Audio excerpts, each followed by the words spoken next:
Hello and welcome. I'm James, and today I want to show you a video on how to maintain the famous Sthil MS201.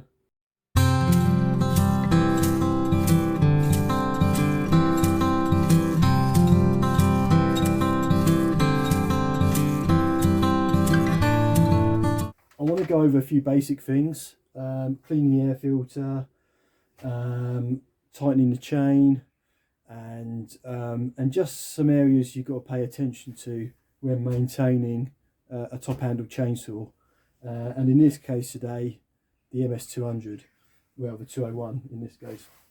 So let's get stuck into that. Okay, right, first thing I want to show you is how to change a chain on the 201. I forgot to mention that in the intro, by the way, but I do have a new chain to go on today because I hit something, and I have sharpened it since then, but the chain's right on its limits now, and it's time to replace it.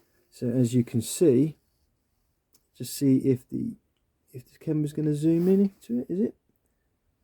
Yes, there we go. You can see the little wear markers there, and they are very close to limit. So I'm going to replace that first of all.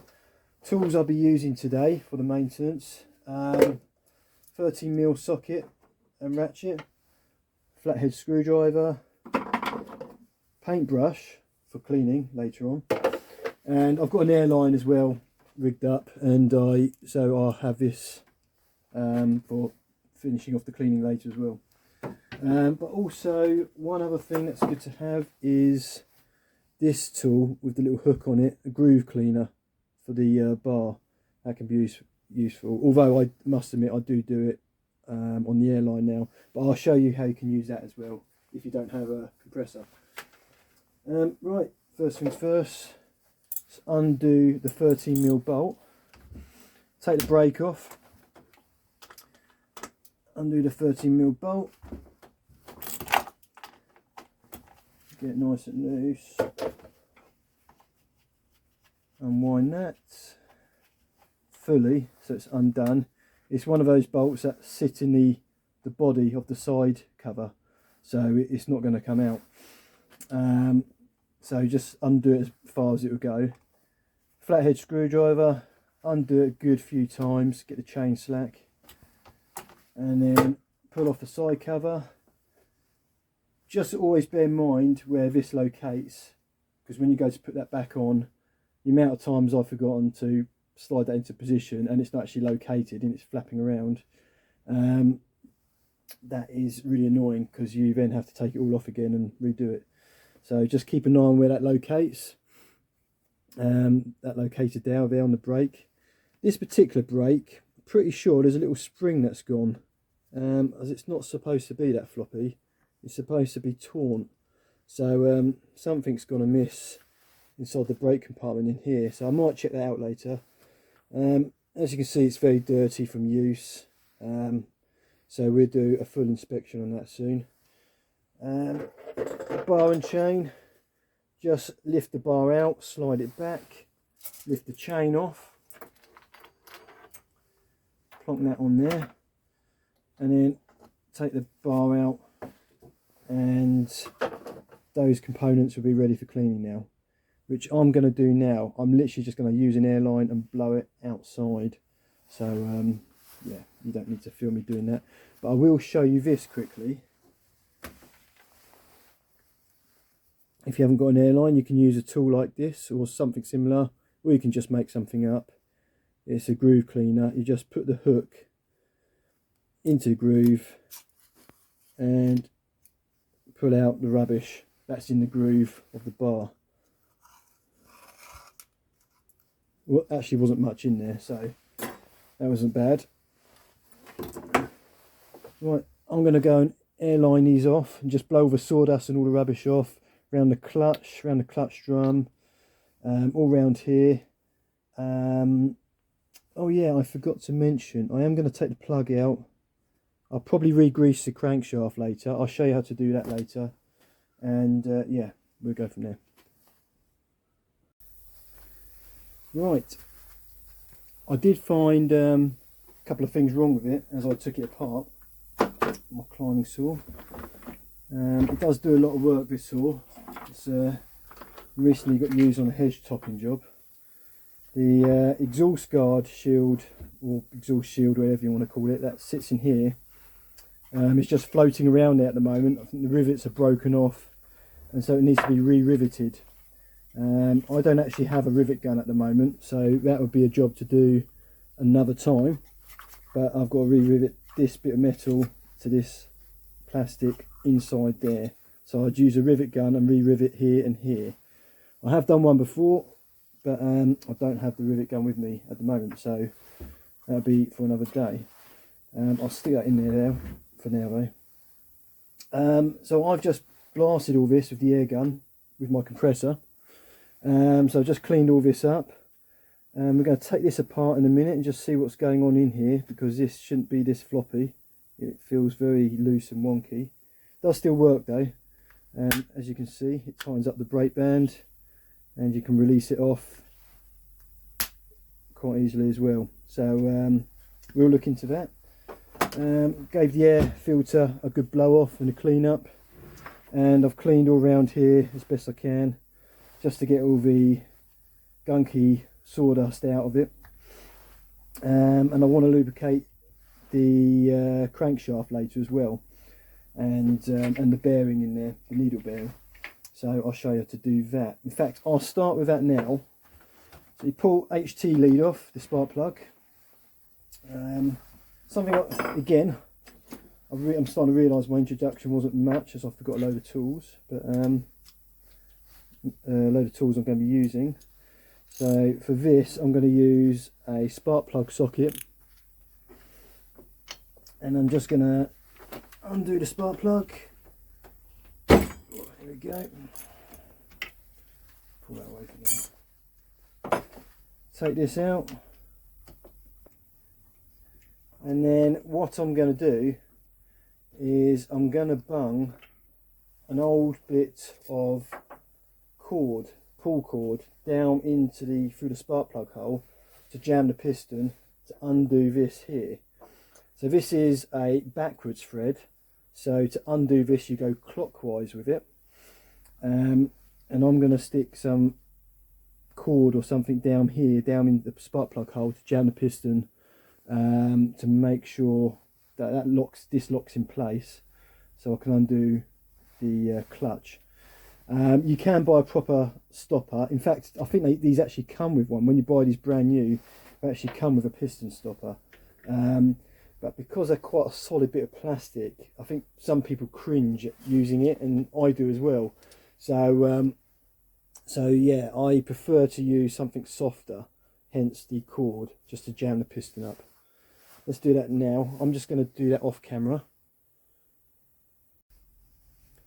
Actually, I've just changed my mind. I am going to want to show you this. So I'm going to put this cord here into this spark plug hole. You've got to be careful, because you don't want to scratch the bores inside the engine. Otherwise, you might get an engine failure, or yeah, you could get leakage. The fuel in the air could start bypassing the piston if you're scoring the bores too much and making the engine ineffective. It will lack compression as well. But I am going to just use a little steel screwdriver just to help get it in there, just to start with. And so very carefully I just use this screwdriver to bung the cord in.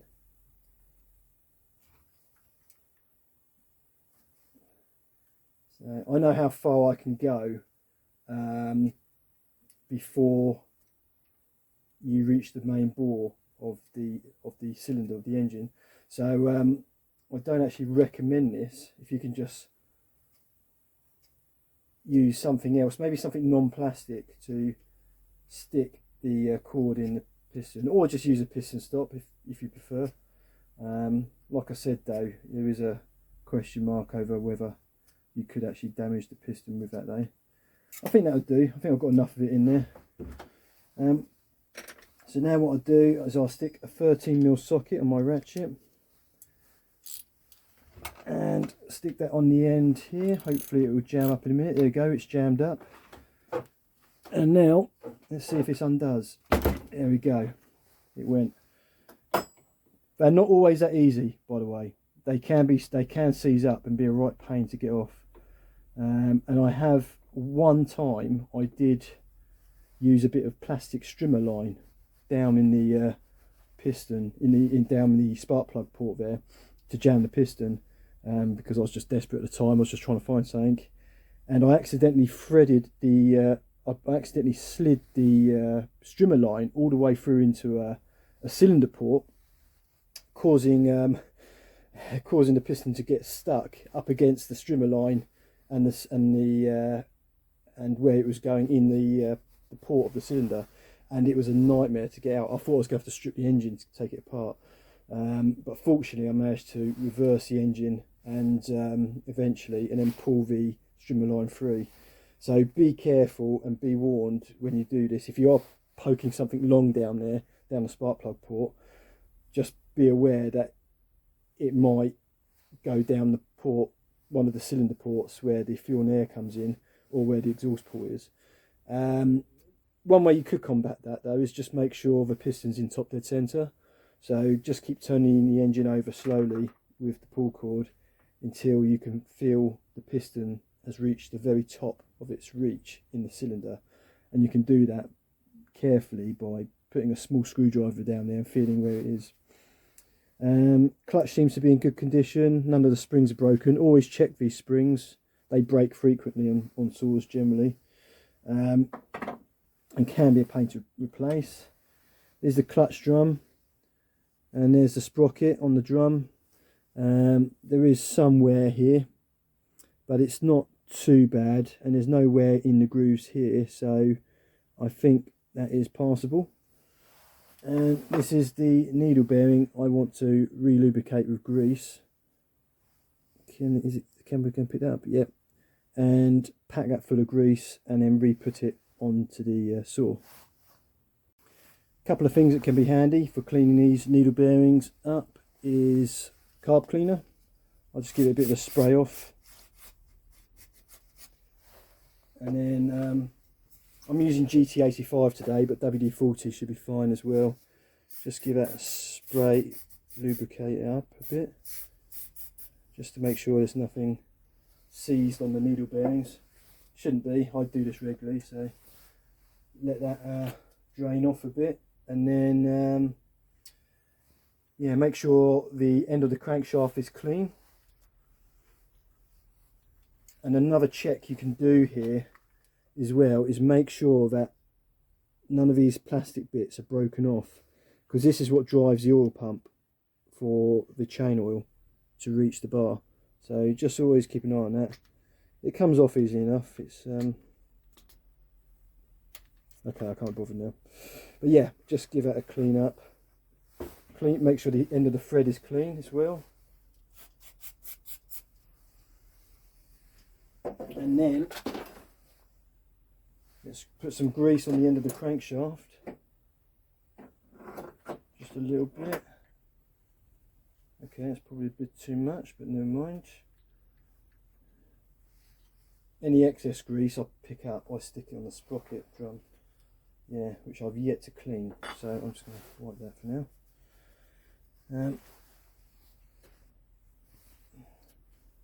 Get your needle bearing, get some grease in there as well.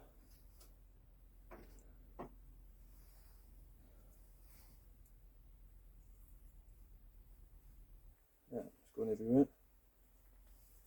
Standard.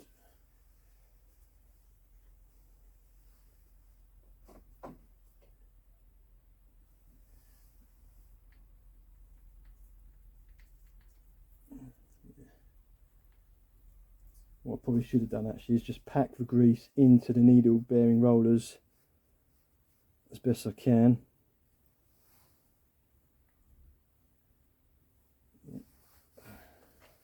Wipe off.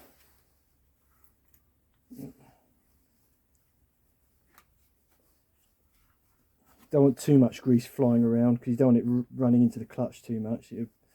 It could affect the use of the clutch. And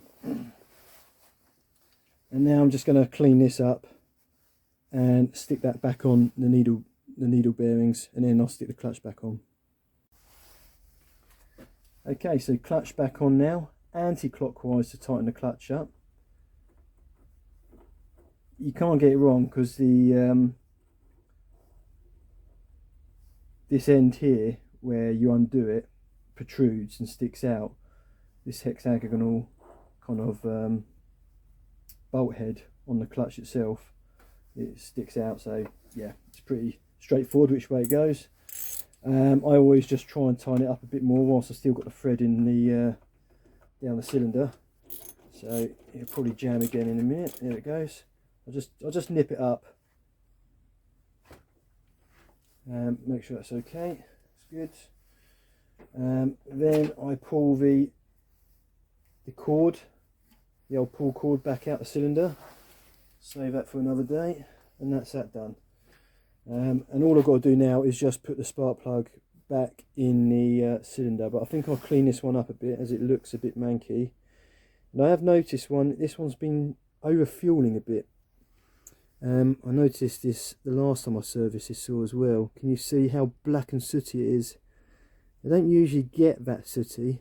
I know it's a 2-stroke, but still, it's particularly bad recently, the last couple of times taking this out. And this is a brand new plug as well, so it tells me that maybe something fueling wise isn't quite right. It has been cutting right out on me a couple of times as well when hot, so that probably says something too. But I'll investigate that another time. Okay, so clean that up, and that's looking better. So I'm going to stick that back in the machine now, like so. I just use my fingers. I'll screw it all the way in till it's finger tight. I think we're almost there. That's about it. Oh no, a bit more to go. There we go. Take the 13mm out, put the spark plug socket on, make sure it's going clockwise, and then just nip it up. Don't have to murder these up because you don't want to strip the thread in the head of the engine, that'd be a nightmare. I'm just gently putting bits of pressure on it, just get a feel, nipping it up roughly 30 newton meters, 40 newton meters of torque, something like that if you was to use a torque wrench. There we go, down there. Just a little something I like to do, I like to put a little bit of water dispersant in the HT lead cap, just to kind of waterproof it a little bit more. It probably does nothing, it's just one of those little things. I like to think it helps it last longer. So that's it really. Right, we're getting there.